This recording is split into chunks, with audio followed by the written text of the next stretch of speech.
Já a seguir estou de volta e tenho umas coisas para dizer. Faço um pequeno resumo do que ficou para trás nestes meses e sobre o qual não consegui falar. Partilho alguma da minha experiência no Tribeca Lisboa, alguns clipes das conferências de imprensa e falo com o realizador de um dos filmes que lá passou, António Ferreira, o realizador de A Memória do Cheiro das Coisas.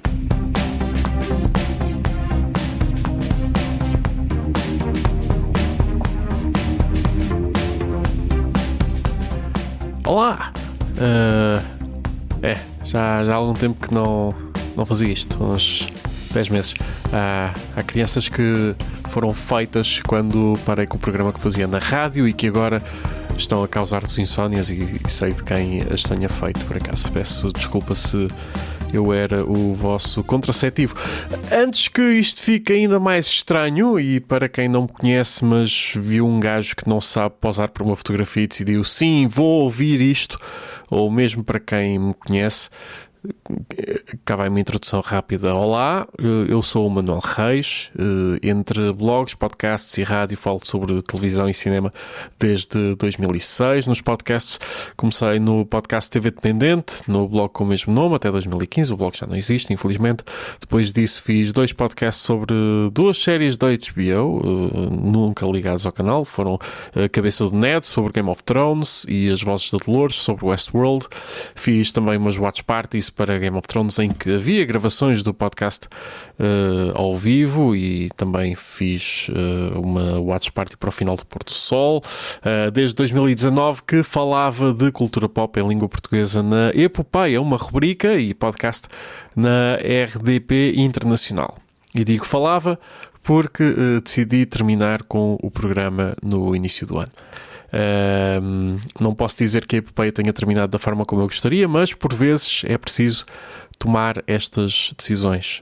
E antes de ir à parte chata, porque há uma parte chata que preciso de pôr cá fora, tenho que agradecer a várias pessoas, a começar pelo João Bacalhau, que abriu a porta da RDP Internacional e me apresentou à Karina Jorge, com quem o entendimento foi imediato desde o primeiro segundo e durante estes anos todos. Junto-lhes a incrível Andreia Rocha e o não menos espetacular João Pedro Bandeira, que me aturaram quando os outros estavam de merecidas férias.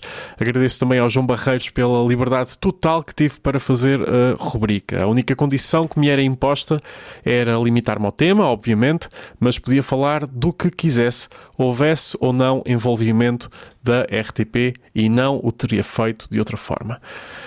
Estendo daqui um abraço também a toda a equipa da RDP Internacional, aos que por lá passaram, aos que ainda lá estão, que fazem os possíveis para levar Portugal aos portugueses em todo o mundo com informação relevante para as suas vidas. As emissões internacionais da RDP, rádio, como da RTP, televisão, tanto uma como outra, devem existir como serviços autónomos e focados em servir os imigrantes e as comunidades portuguesas de forma prática e útil. Agradeço também a todos os argumentistas, produtores, realizadores e atores que passaram pelas conversas na Epopeia, e a todos os promotores, agentes e pessoal de relações públicas, e às pessoas que conhecem outras pessoas e que facilitaram pontos com quem consegui levar ao programa. Espero que continuemos a fazer essas pontes nos próximos tempos, agora por aqui. Estendo este agradecimento também aos que me deram palavras de encorajamento, tanto aos que o fizeram durante a produção do programa, como a quem as deu depois disso, sabendo ou não da situação. Por fim, mas nunca esquecidos, aos ouvintes, aos que não diziam nada, aos que diziam que depois iam ouvir e depois subscreviam, que é a maior mentira do mundo dos podcasts, aos que deram palavras de força, aos que também diziam e davam feedback sobre o programa, e também à senhora que fez a única queixa que recebi, pelo menos a única que eu saiba, sobre o excesso de utilização da minha parte de palavras estrangeiras, e até certo ponto dou alguma razão à senhora. Não nos podemos esquecer, RTP, Serviço Público Português, Portugal tem que ser assim. Agora vem a parte chata, e aproveito já para dizer, se quiserem passar à frente de algum momento, e se a vossa aplicação de podcast podcasts os suportar. Este podcast tem capítulos, podem ir diretamente para a parte que vos interessa, os tempos estão indicados na descrição. Eu terminei a epopeia porque fui muito simplesmente desconsiderado, desrespeitado e desvalorizado. Não vou entrar em mais detalhes, quem tinha mesmo que saber os motivos sábios, se calhar eu também devia ter batido o pé mais cedo. Não foi uma decisão súbita, mesmo que o programa, o final do programa tenha sido abrupto e sem aviso. Muito pelo contrário, foi uma decisão bastante ponderada e feita internamente com algumas semanas de aviso, fora várias outras abordagens feitas ao longo dos 5 anos em que produzi o programa. Se alguém estiver a ouvir isto e quiser associar este final alguma motivação externa, à recente mudança de direções, outras mudanças, não teve nada a ver. Isto foi vários meses antes disto acontecer. O programa terminou em janeiro, essa mudança de direções na RTP foi em maio, não tem nada a ver, nem eu tinha ideia de que isso fosse acontecer. Depois de uma altura em que muito se falou sobre o futuro da RTP, à boleia do novo contrato de concessão, ou que se põe em causa programa A ou se programa A ou se programa B cumprem o âmbito de serviço público, seria muito mais importante se a própria RTP fizesse uma reflexão sobre a sua cultura de funcionamento e da forma como tratam e valorizam os seus trabalhadores, desde os funcionários a tempo inteiro aos colaboradores pontuais, com mais visibilidade ou menos, seja numa transmissão televisiva da RTP1 ou numa antena digital da RDP. Estas não são conversas que se têm apenas num dia, nem numa semana, e certamente que demorariam o seu tempo se fossem feitas e tidas em boa fé para mudar alguma coisa. No entanto, quero deixar algo claro. Essas conversas teriam sempre de existir dentro do pressuposto que é o da manutenção de uma RTP pública, do Estado, que garante um serviço público de rádio e televisão e que continua a promover esse serviço público nas várias vertentes em que já o promove. Até digo mais, considerando que a RTP é um dos operadores de serviço público europeus com menor financiamento público per capita e, sobretudo, quando pomos esse financiamento e esses valores ao lado do financiamento que é feito por países com economias comparáveis à nossa, a RTP até precisa de ser reforçada e não desmantelada à boleia de justificações dadas com base em facilitismos tecnológicos da moda ou das obsessões pouco saudáveis de privatizar empresas e instituições públicas apenas por privatizar. Mas esta é a minha opinião. Ora, isto já dá pistas para a pergunta que aí vem. O que é ou o que será o já a seguir? Para já será o que era a epopeia.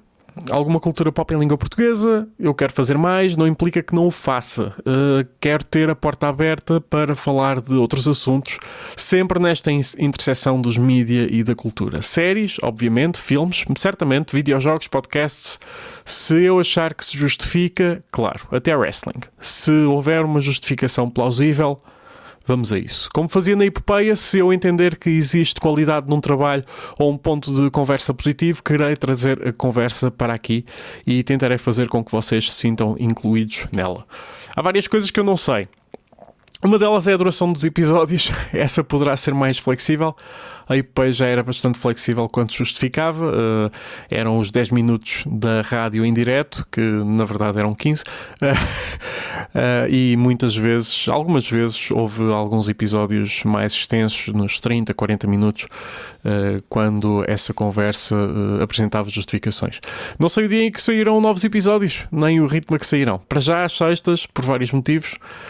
Um dos quais é que há comunicações feitas à quinta-feira à tarde e assim ainda as apanho, que é algo que não costumava acontecer com a epopeia.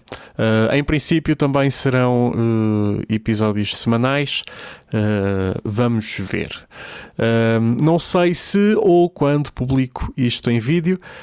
Editar áudio é mais simples e neste momento, como disse, quero tentar começar a partir do que sei, do que fazia, devagar e construir a partir daí.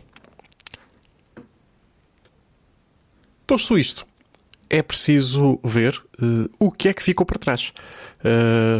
E aqui vou-me focar apenas nas séries de televisão. Houve algumas que passaram despercebidas ou pelo menos pouco percebidas. A RTP continua a fazer a sua aposta e a ser a principal força da ficção em Portugal, que não telenovelas.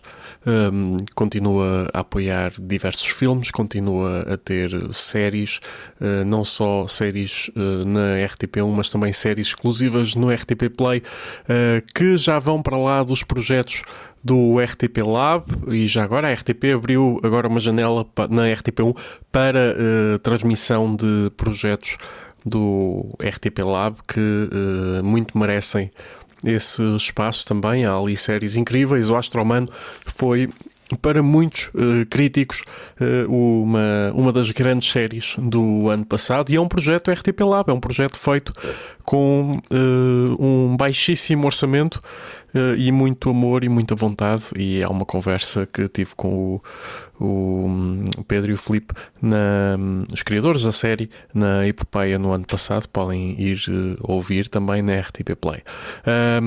A TVI tem feito uma aposta crescente nas séries, algumas com apoio que vai muito para lá dos 50%, com efetiva com participação da Prime Video, da Amazon.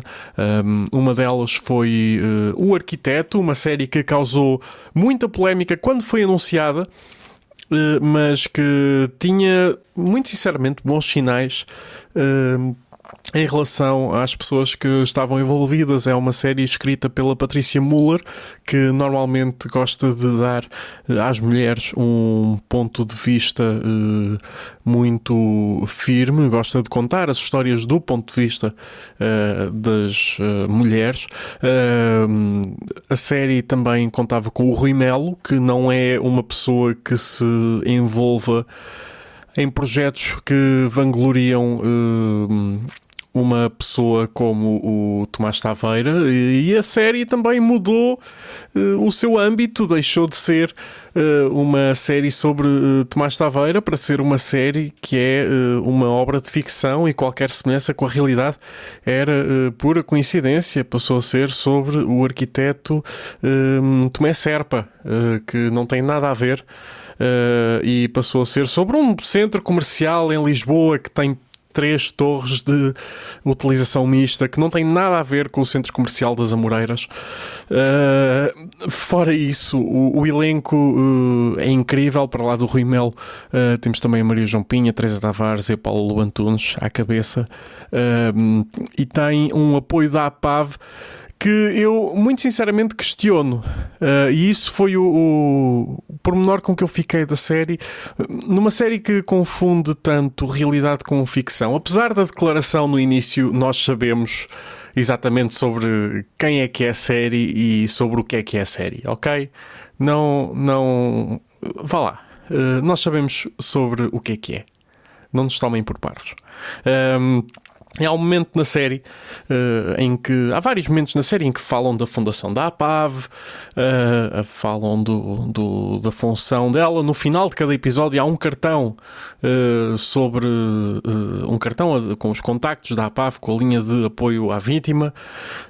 E acho muito bem que o façam. É preciso pôr estes assuntos na ordem do dia. É preciso, se calhar, contar a história a partir da perspectiva das pessoas que foram afetadas.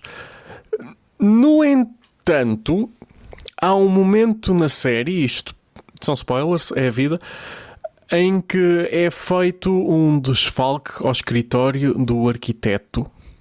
E de repente há a APAV na série, não na vida real, não sei, mas não na vida real, recebe um grande donativo de dinheiro. E eu aí questiono como é que a APAV se sente confortável com uma história destas. E fico a matutar e fico a pensar, e um dia gostava de ter aqui a Patrícia Muller para falarmos sobre isso, porque não sei, eu se estivesse na PAV aquilo não me caía bem. Se fizesse parte da associação, aquilo não me caía bem e não acho que tenha sido um bom pormenor. A série está bastante acima do ok, acho que ficou bastante acima das minhas expectativas. Como já disse, o elenco faz um excelente trabalho. O Rui Melo, noutros países, seria nomeado para um Emmy. Há uma cena no último episódio que é profundamente aterradora e que é a cena de prémio para o Rui Melo. Merecia todos os Emmys. A Maria João Pinho e a Teresa Tavares e a Paula Bantunes também mereciam ser consideradas. Se calhar até das três até destaco mais a Paula Bantunes, que também faz um papelão nesta série. O elenco está absolutamente de parabéns. Outra série que estreou na TVI durante o ano foi mais ou menos durante o 25 de Abril.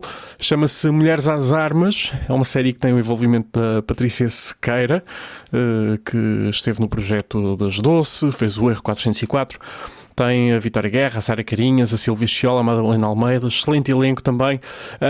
No entanto, é uma série que teve dois grandes...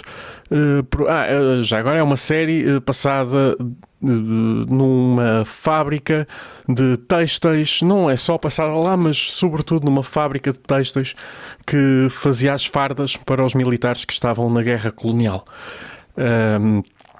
E mostra as dinâmicas da altura, dinâmicas muito interessantes. Só tenho dois grandes problemas com a série. O primeiro é que só durou 3 episódios e aquele final pareceu extremamente apressado. E o segundo, e é um problema maior que eu tenho ainda, foram as experiências feitas com inteligência artificial, que ficaram muito aquém daquilo que seria aceitável até numa qualquer produção. Desde uma bandeira do lado errado do mastro, uma ponte 25 de Abril, um plano aéreo sobre um suposto Tejo, à boleia de uma suposta gaivota, em que passa por uma suposta ponte 25 de Abril que mais parece a Golden Gate. E sim, são diferentes e há formas de distinguir as duas pontes. Acho que ficou muito aquém do que seria desejável para uma série destas. O elenco é espetacular, mas um bom elenco muitas vezes não salva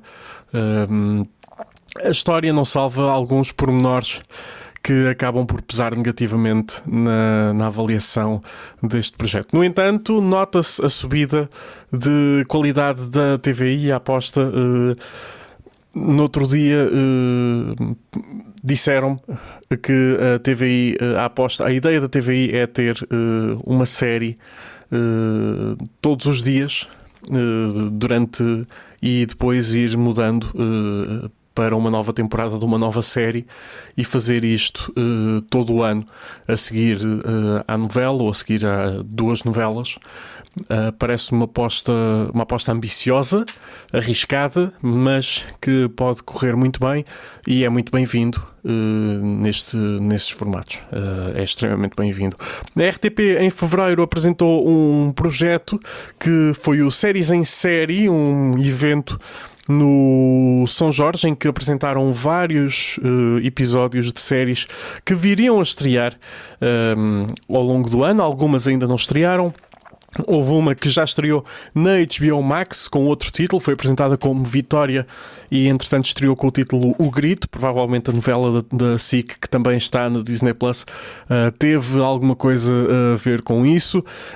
Eu, nas séries que estrearam este ano da RTP, destaco obviamente Ruído, mais um projeto experimental do Bruno Nogueira que, a meu ver, deu excelente resultado.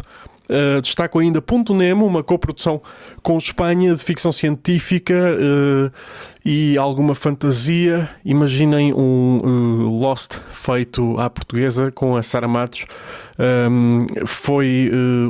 uma excelente experiência. Foi renovada para uma segunda temporada que está neste momento a ser gravada. Vale a pena ver. Está também na Prime Video esta. E Felp, a nova do Manuel Pureza, criador de Pôr do Sol, que trouxe os fantoches para a televisão portuguesa de volta, numa perspectiva mais adulta, a beber também inspiração daquilo que o Rui Melo fez anteriormente com a Avenida Q, com a adaptação portuguesa da Avenida Q. Felp está na RTP Play e está também na HBO Max. Vamos ver quanto tempo mais é que eles ficam com esse nome e não voltam a ser só HBO. Aceitam-se apostas. Vamos ter tempo nos próximos tempos, lá está, para falar destas produções e de outras, mas para já vou ao Tribeca, fui ao Tribeca, uma segunda edição do Tribeca que corrigiu erros do passado, que se mudou para salas de cinema, para auditórios mais ou menos improvisados, mas definitivamente com melhores condições do que no ano passado, nomeadamente no Teatro Ibérico e no Convento do Beato. Mesmo o Convento do Beato, aquilo é um espaço gigantesco, profundamente aberto, mas eles conseguiram criar um auditório com boas condições, considerando o tipo de espaço que é, com boas condições acústicas, considerando o espaço que é. Acabou por focar a programação muito mais nas conversas do que nos filmes. Há quem diga que se calhar esse será o melhor caminho a tomar. Eu prefiro ver filmes, discordo, e ainda vi alguns, mas primeiro, antes de ir a esses filmes, essas notas sobre os filmes, vou a alguns áudios alguns áudios das conferências de imprensa. Vou começar pela Meg Ryan, sim, Meg Ryan, com uma pergunta que fiz à boleia de algo que o Giancarlo Esposito disse na conferência de imprensa dele sobre comédias românticas em papéis de uma certa idade, ou seja, pessoas nos seus 50 ou 60, e sobre se essas comédias são comercialmente viáveis. Daqui a pouco vamos ouvir o Giancarlo Esposito, já vão perceber porquê, mas primeiro vamos ouvir a Meg Ryan.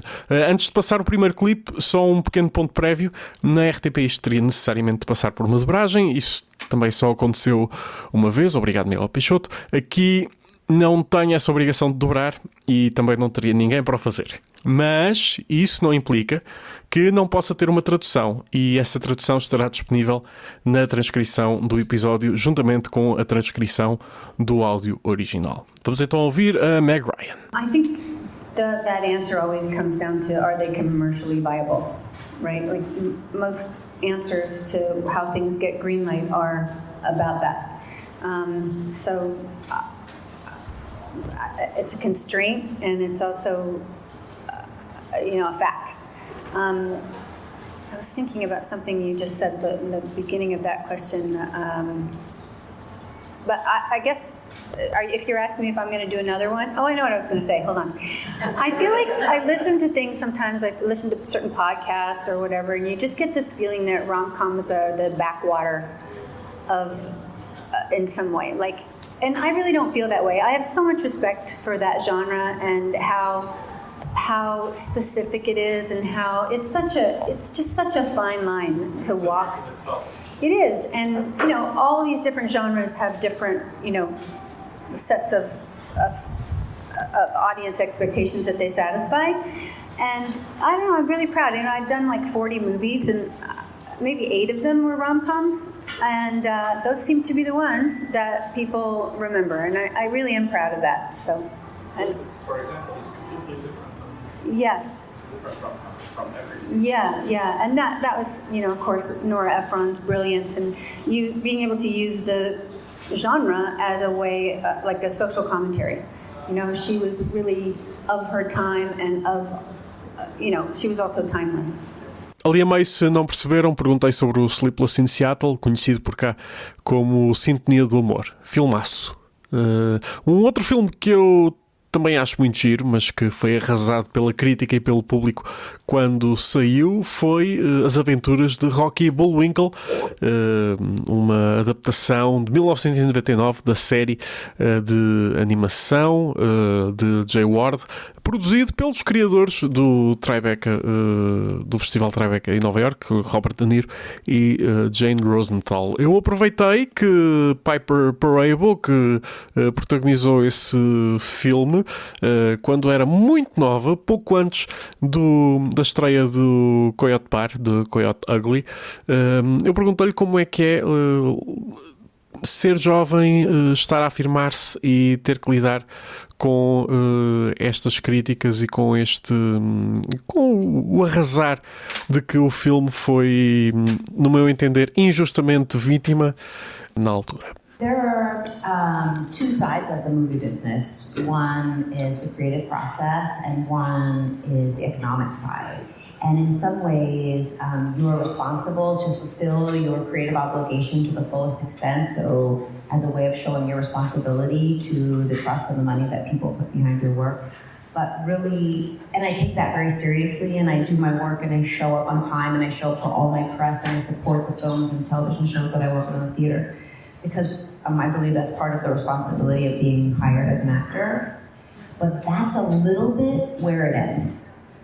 My job is to tell the story to the best of my ability and collaborate with everyone. And what happens, I can't control that. And so I was really lucky on Rocky and Bullwinkle that it's being helmed by De Niro. There were so many amazing actors in that film. Carl Reiner's in that film, Janine Garofalo, Whoopi Goldberg, Billy Crystal, John Goodman, Jason Alexander, Renee Russo, thank you. Keenan is, people we're friends with now. They're huge movie stars in that movie. And Jonathan Winters, of course, Jonathan Winters is in it. There are massive, important talents in that film. And so, for me, what I took away from being able to work with those artists and watch them work is so much more valuable than what the box office was. I mean, I don't get any more money whether people go or not. So at 20, I was learning so much by being on a set with De Niro, and I got Coyote Ugly right after I did Rocky and Bullwinkle. So I know that you have to be responsible for in some ways, but I also know I can only control what I can control. Piper Perabo, que, como já disse, é mais conhecida pelo seu trabalho em Coyote Ugly, o filme que lhe deu sucesso, também na série Covert Affairs, mas ela, em abril, maio, fez uma pequena participação numa série pouco conhecida chamada Anatomia de Grey, em que trouxe de volta uma das grandes tradições da série e obviamente eu tinha que lhe perguntar sobre isso. Actually, Stephen and I were coming out of the theater in New York when I got an email from my agent, and the subject was Grey's Anatomy, and it's the 21st season of Grey's Anatomy. That's how many years that show has been on. There are people who actually have graduated from med school who were children, saw Grey's Anatomy, and wanted to become doctors, who are doctors now. And I opened the email, and it was a script of Grey's Anatomy that the character is barely in, and I read the scenes out loud to Stephen. We were like laying on the floor in the house, and I was like, why do they need me for this part? It's like a mother who she barely speaks, and I'm just mostly crying the whole time, and they want me to fly to LA to be this lady who's crying, kind of in the C storyline. There's a lot of people who could, you don't need me, there's a lot of people who could do that. And Stephen said to me, I mean, unless you're going to take the whole hospital hostage and blow it up, I don't think you need to do it. And I said, so then I said, can I talk to the showrunner? And we got on a short call. She got on a call with me, and I said, just tell me what happened. Like, I mean, why do you need me? And she goes, because you're in the third episode, you're going to take the hospital hostage and blow it up. And I was like, I'm going to blow up the Grey's Anatomy hospital? And she said, yeah. And I was like, I'll be right there. I was so excited. You know, Denzel had done a movie called John Q, where they won't operate on his kid, and it's this really tight, tense thriller about a little bit about the healthcare problems in America. And so I thought Denzel was really good in that. It's a really relatable obstacle. The stakes are so clear. Like anybody can understand that you, as a parent, would just sort of lose your marbles over that. And I was so excited to do it. It was really fun to blow up the hospital. Piper Perabo, que esteve em Lisboa com o marido, Stephen Kay, realizador, colaborador habitual de Taylor Sheridan nos projetos que o autor de Yellowstone tem tido, sobretudo na Paramount Plus, que cá podem ser vistos na Sky Showtime. Piper Perabo também já apareceu em alguns desses projetos. Posto isto, vamos àquela primeira conferência de imprensa de que vos tinha falado, a do Giancarlo Esposito, que foi uma experiência em si só. Eu só perguntei ao Giancarlo que papéis é que ele gostaria de fazer, o que é que ele procurava. Ora, isto tornaram-se em quase 10 minutos de resposta, mas que vale a pena ouvir. Era uma conferência de imprensa que devia ter demorado 30 minutos, acabou por durar 45 e por se transformar numa palestra motivacional. I just had this whole conversation with a friend of mine about reminding myself to empower myself. I don't wait for the big franchises to come for me. The whole reason Captain America happened was fan casting. They wanted me to play Charles Xavier. And I ran into a Marvel rep and they knew that. And I said, you know, it would be great if that could happen. And he said, we're not ready to do it. We've already done it. And I thought to myself, yeah, why would I want to do something that's already been done by other great actors? Why wouldn't I want to do something new? And I looked at, I love the people at Marvel, and I said to Nate Moore, I said, well, look, I'd love to work with you guys. I think what you do is really great. It would be great if it was something different, something new. Then I had the opportunity to do Superman and fell in love with James Gunn. But that deal didn't work out. The timing didn't work out. And I could have twisted myself into a pretzel to have it work out. But it wasn't right. And so what I love to do, Freeze, I'd love to do some more comic stuff. And I've had an opportunity to do games. The whole reason why I did a game wasn't just to do a game. I think you asked a question about the game. No, who was it? It was you. Yeah. The reason I did Far Cry 6 was because I wanted to know how they did that stuff. I mean, it was simple as that. Like, how do you do that? And so part of me is really like inquisitive in wonder, enchantment, and joy, as you should be in your life. And so I learned. I had done a week on Mouse Guard for Wes Ball, never came out, movie never got made. So I was in the green suit before I knew that. I went back and worked with Coppola in Cotton Club, and we did all of our rehearsals on a green screen set. This is the next level of all that. Moff Gideon in costume in a volume. How do you do that? So Far Cry 6 was like I'm in a green suit with a football helmet on my head, with a rail on the front, with 2 cameras and 3 lights in between into my face, and I had to act through that with another actor, and I had sensors on every part of my body, my knuckles, my elbows, my knees. So everything could be then recorded and articulated. And I was in a room where everything on the ceiling, you see all the lights and you see all the boxes, those are all cameras. So they're taking a big view of me, a facial view of me, and then they ship it off to these people over there behind their computers, and then they make me. I was like, I want to know how that's done. I was really inquisitive. So that's why I do things. So what's in store for me? I read books. I'm a reader. So I find stories in books. Just found about 6-8 months ago, I found a Stephen King short story, and I wrote Stephen King. And I said, can I get the rights? And he said, yes. And then I had done a picture called Abigail. I'm telling you this story for a reason. This is how you make it happen. Hamilton, there's a line from Hamilton the musical. I want to be in the room where it happens. Well, it don't just happen. You got to put yourself in the room where it happens, right? You got to ask it. You got to invite it. So I wrote Steven. He gave me the rights. I'm at the premiere of Abigail, because you asked me what I want to do. Plays into that. I want to make a horror movie in that genre. And I met Guy Busick, who wrote Abigail, and the Scream guys directed it. And I met him at the party, and I had just written an email to Steven. And he was a fan of mine, I'm a fan of his. We never met when I made the movie in Ireland. And I was like, hey, Guy. And I said, look, I'm going to want to talk to you, but I can't talk to you yet. I want to work with you. I've got something in mind. You'll hear from me soon. He started laughing. And he said, oh, I love what you do with blah, blah, blah, blah, blah, blah, blah. And 3 months later, I signed the deal for the rights, and I called Guy and I said, I got this Stephen King short story. Then you have to be a salesman. In your life, you have to put on and take off a lot of hats. So then I called him, and I had my salesman hat on.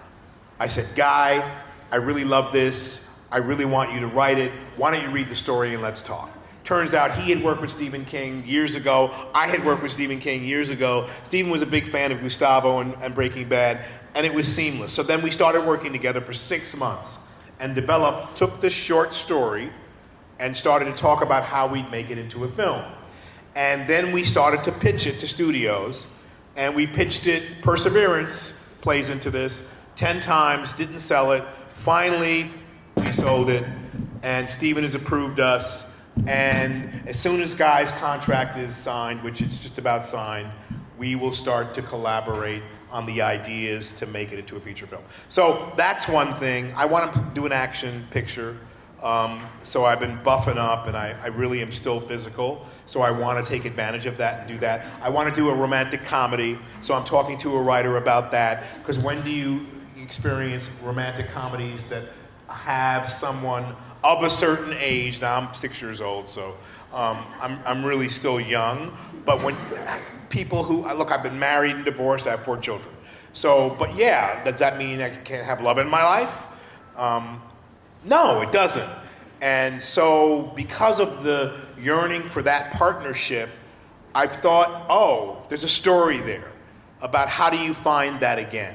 How do you become unjaded and find the right person for you?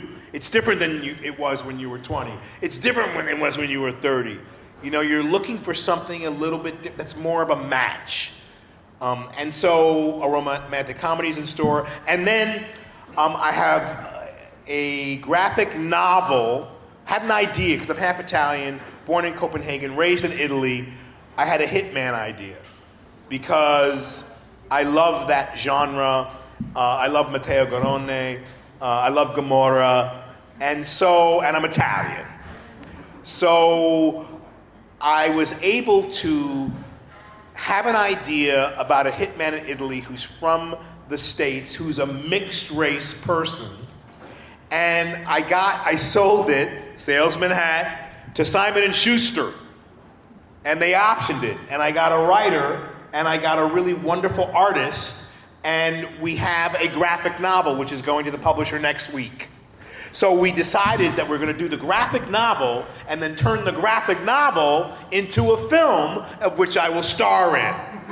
Right? So you figure out, and I'm passionate. You can feel my passion, right? This kind of story hasn't been told before. And so we created that, and then I'm writing a memoir. So that's kind of what's in store. I look for things that haven't been done. I one day want to play Pushkin, who is a Russian philosopher, poet, musician. I want to tell stories that are interesting, and I also have an interest in playing a guy Paul Cuffey, who was the richest black man in America in the 1800s. But he was a Quaker, he lived in New England, and he built 6 whaling boats.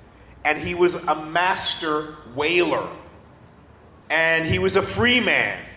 He was part Indian, part black. He died broke, but he had an idea to colonize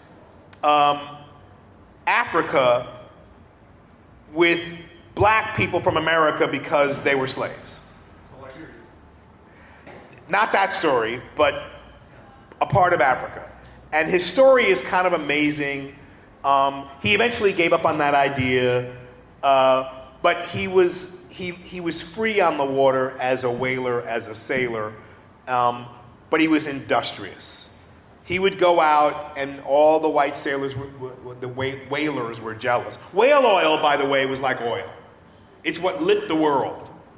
And so he made so much money because he would go out and he'd bring back more whales than anybody else, but that would put him over, in Europe somewhere. He'd bring the whales back. He would go back to Europe and he would buy steel. Why steel? Well, because he wanted to build another boat.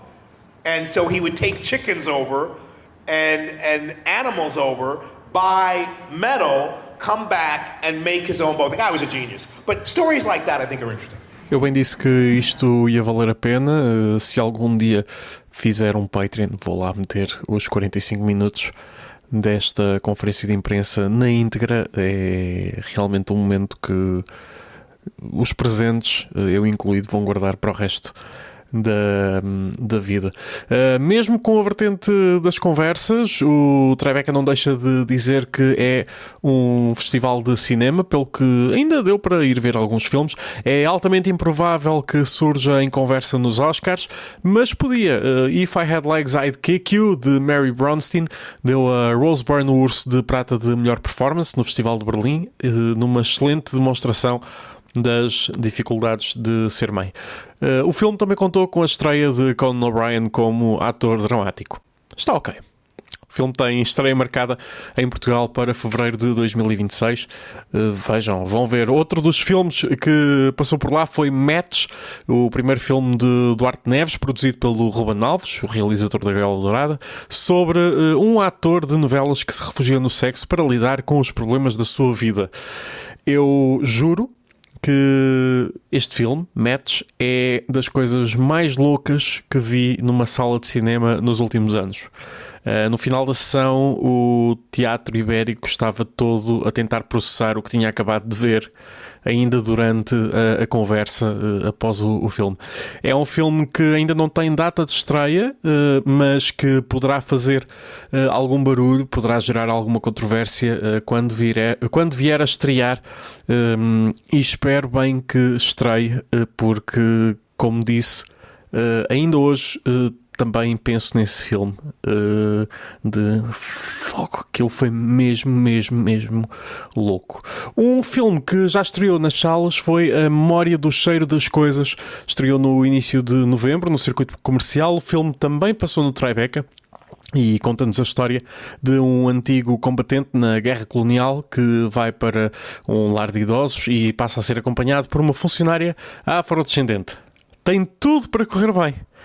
Tudo. Eu estive um pouco à conversa com o António Ferreira, realizador, produtor e co-argumentista do filme. António, muito obrigado por teres aceito este convite. Logo no momento do filme, no momento em que vi o filme, sabia que queria querer falar contigo sobre ele. É um grande trabalho, um trabalho muito humanista, muito... que reflete muito bem, não só mas vários temas que são explorados ao longo do filme. Foi uma decisão consciente a de explorar tantos temas e não te focares apenas, ou não se focarem apenas num? Sim, porque eles estão ligados, não é? Portanto, obviamente, eu acho que o tema central do filme é a questão do envelhecimento, embora com a particularidade que este homem que é retratado no filme é um ex-combatente da guerra colonial e com todas as características adjacentes a um homem, pronto, que teve essa experiência de vida.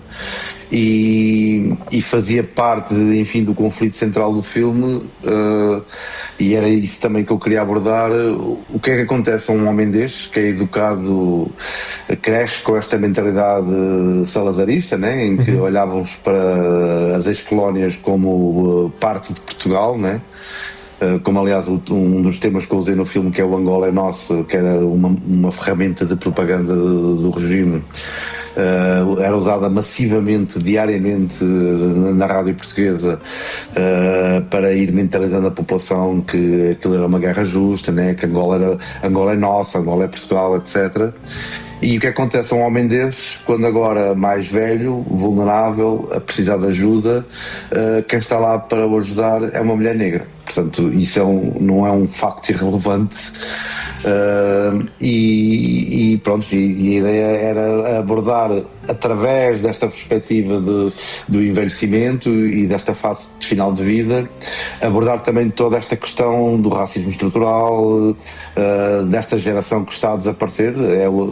São os últimos homens que ainda estão vivos, portanto, e abordar este tema. Aliás, se pensarmos bem, Portugal é provavelmente no contexto europeu, provavelmente não, é no contexto europeu, o único país que ainda tem uma memória viva de guerra. Fomos os últimos, né, a acabar com a colonização, e ainda temos uma geração que está viva fora e que esteve de facto na guerra. Os Balcãs e... Sim, fora os Balcãs. Em que também enviamos para lá tropas. E agora que vivemos num período em que se fala novamente de guerra e de corrida ao armamento, não é um assunto menor. Tenho algumas dúvidas que estes homens que passaram pela guerra estejam assim tão empolgados com esta ideia de eventualmente voltarmos a ter uma guerra no nosso território. Portanto, acho que é um assunto completamente pertinente. Eu até diria que, considerando as conversas que vêm sempre à tona lá por abril ou por novembro, quase como os milagres de Fátima, um mês depois e um mês antes, é essa memória que está a começar a fazer falta também. Exatamente. E que se calhar não se registaram todas as aprendizagens que devíamos ter registado. Sim, nós damos por garantido certas coisas, né? Nomeadamente, enfim, os valores da democracia e da liberdade, e parece que não, porque de facto a memória é uma coisa extremamente importante. E apesar do assunto até ser abordado nas escolas, mas talvez não com o peso necessário, parece que efetivamente o povo tem memória curta, e de repente há quem tente reescrever a história e reinterpretar os factos, nem que seja à luz de mentiras, e que corremos riscos verdadeiros de perder, de retrocesso, não é? Eu nem sei se comentei isto contigo no final do filme, mas há nós estamos com 51 anos desde o 25 de Abril, e são poucos os projetos que temos tido, e muito mais focados no século XXI, sobre a guerra colonial. Tanto filmes de ficção como o excelente documentário A Guerra, que se calhar devia estar disponível nos arquivos da RTP ou no RTP Play, para mais fácil acesso, em vez de termos que estar à pesca dos DVDs na Feira da Ladra ou na segunda mão, ou onde quer que os apanhemos. É verdade. E faz muita falta, mas lá está a exploração do tema dos idosos, do abandono dos idosos. Nós também acabamos por estar mais cientes, se calhar com esta geração de idosos e de filhos, sobretudo, daquilo pelo qual os nossos pais e os nossos avós passam. Não sei se concordas comigo, que se calhar somos gerações um pouco mais abertas e disponíveis para falar sobre isto também. Sim, e enfim, mais não seja porque tivemos a experiência direta de, pronto, conviver com os nossos pais, que foi o meu caso, que estiveram na guerra colonial, e o meu pai esteve numa zona de combate mesmo, porque nem toda a gente teve a mesma experiência da guerra, né? E eu acho que esta geração impôs-se um grande silêncio sobre esta geração, porque obviamente o 25 de Abril, que era a comemoração do final da guerra, né, e da ditadura, e parece que não ficou muito espaço para se falar do que é que de facto aconteceu lá.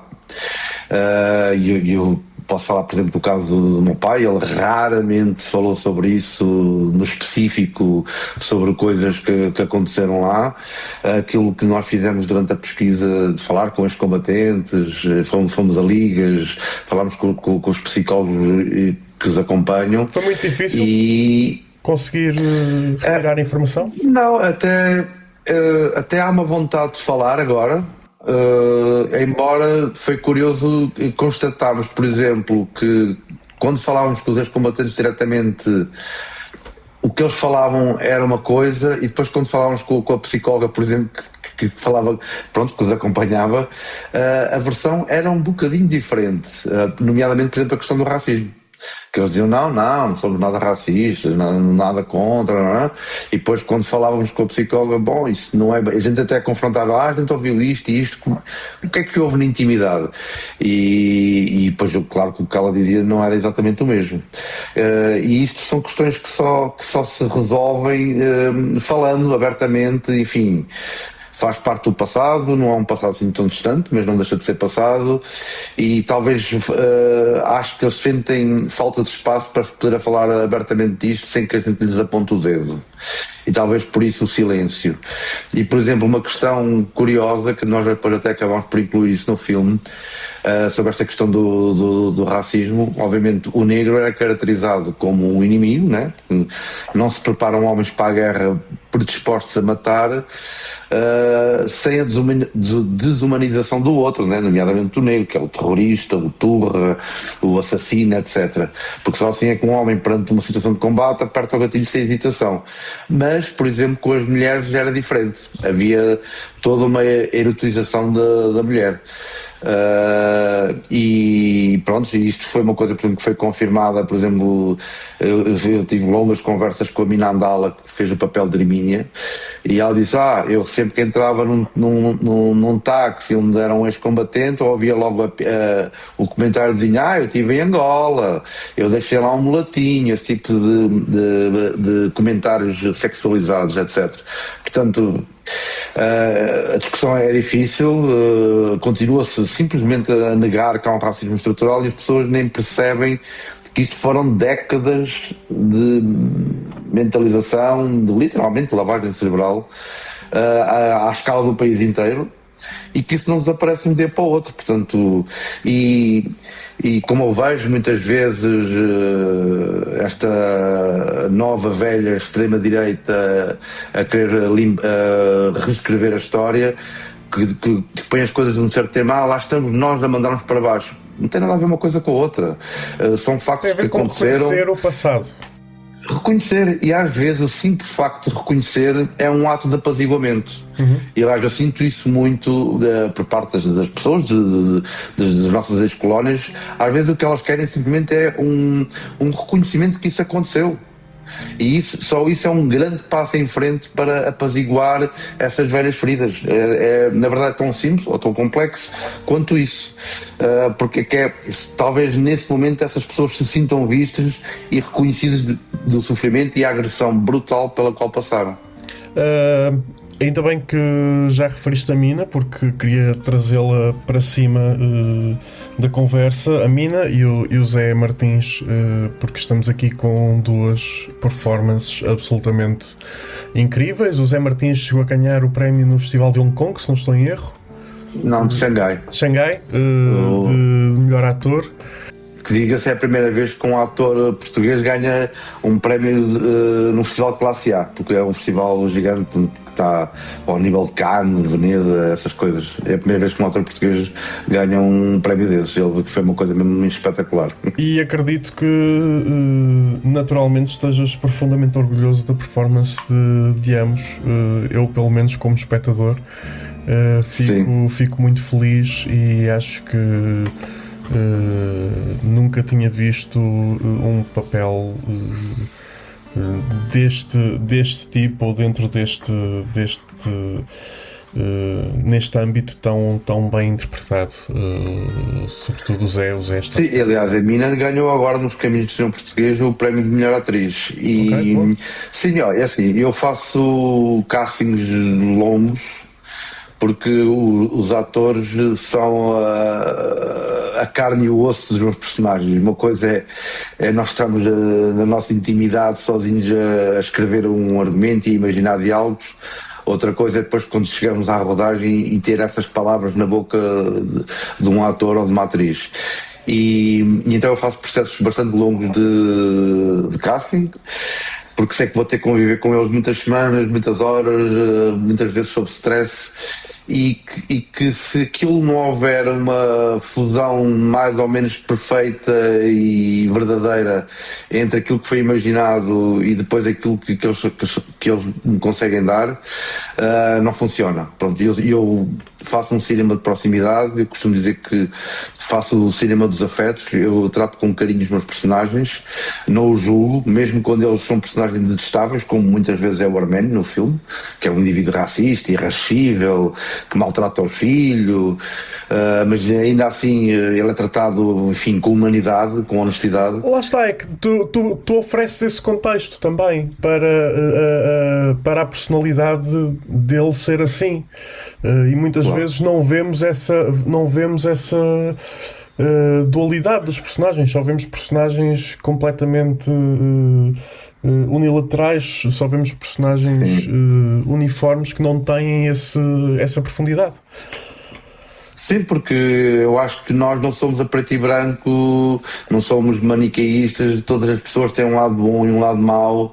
Mesmo a pessoa mais virtuosa do mundo pode, com certeza terá qualquer coisa de mau humor ou de intratável, e eu acho que é mais interessante e sobretudo mais honesto e verdadeiro quando nós retratamos os personagens dessa forma.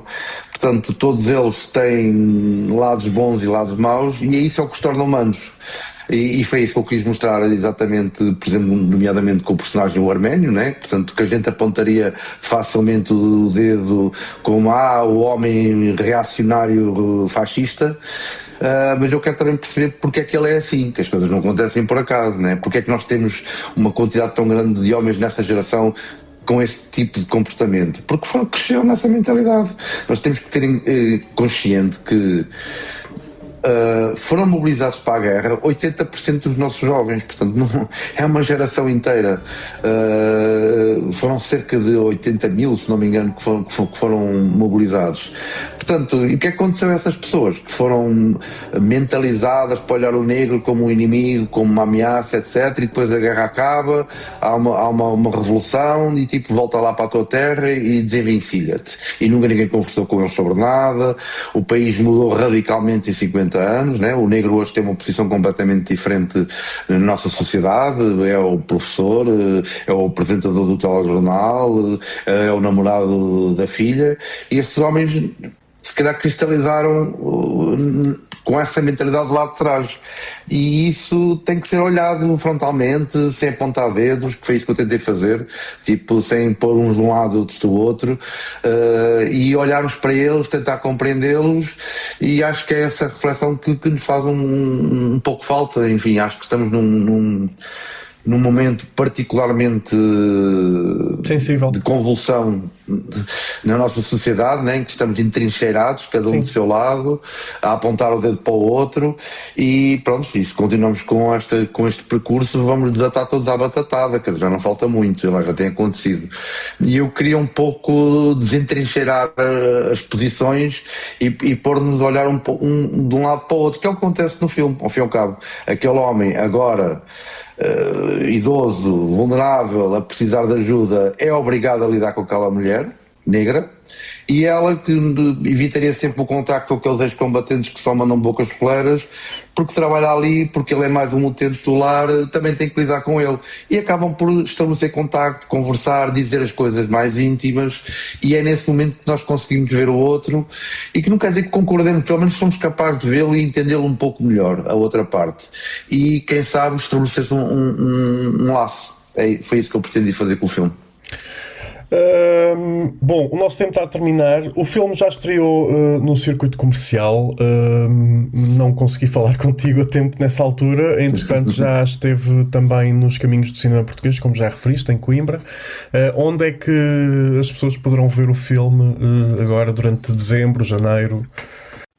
Ora, nós em dezembro temos uma... Cá em Portugal e lá fora. Portanto, nós estamos agora de saída para Istambul. Vamos estar lá no Festival de Cinema em Istambul. Logo a seguir vamos para Macau, um ciclo de cinema da Cinemateca Macaense sobre cinema luso-chinês. O filme ainda, aliás, passou ontem a ultimação em Bogotá, e vamos ter em Portugal agora umas sessões em cineclubes. Temos já marcado dia 15 de dezembro em Lisboa, no Turim, no Cineteatro de Turim, às 19h30, se não me engano, e já temos em janeiro sessões para Aveiro e São João da Madeira, e penso que é em março em Vila Real. Portanto, agora vamos ter essas sessões, e o filme ainda está na Casa do Cinema de Coimbra esta semana, em uma sessão por dia. Portanto, agora é aquele percurso que se segue dos cineclubes um pouco por todo o país. Pronto, a gente vai divulgando nos nossos canais, e para o ano que vem há de passar depois na RTP, no final do ano que vem. Se precisares de uma mãozinha com a sessão de Aveiro, avisa. É? Ok, está bem. Que eu posso dar, Aveiro, eu dou lá um salto. Sim, estou em Lisboa, mas sou de Aveiro. Ok, está bem. Vai ser no Aveirense. Sim, vai ser no Aveirense, se não me engano está para dia 20 de janeiro. Ok, boa sala. Sim. Pronto, António, muito obrigado pela conversa. Muitos parabéns pelo filme, mais uma vez. Votos de imenso sucesso. Obrigado. Ainda para o caminho que o filme está a fazer.